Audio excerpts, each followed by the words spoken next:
من ربك؟ ما دينك؟ الإسلام.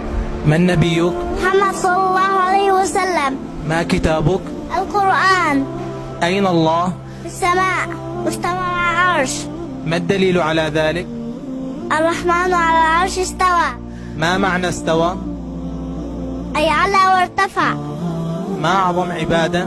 التوحيد. ما معنى التوحيد؟ لا إله إفراد الله بالعبادة. ما أعظم معصية؟ الشرك. ما هو الشرك؟ عبادة غير الله مع الله. ما هي كلمة التوحيد؟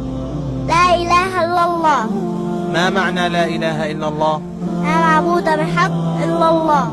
لماذا خلقنا الله؟ نعبده وحده لا شريك له. كم عدد أركان الإسلام؟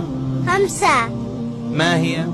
شهادة أن لا إله إلا الله وأن محمد رسول الله، إقام الصلاة وإيتاء الزكاة وحج البيت ما استطاع إليه سبيلا وصوم رمضان.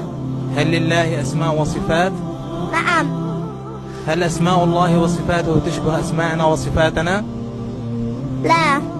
ما الدليل على ذلك؟ ليس كمثله شيء وهو السميع البصير.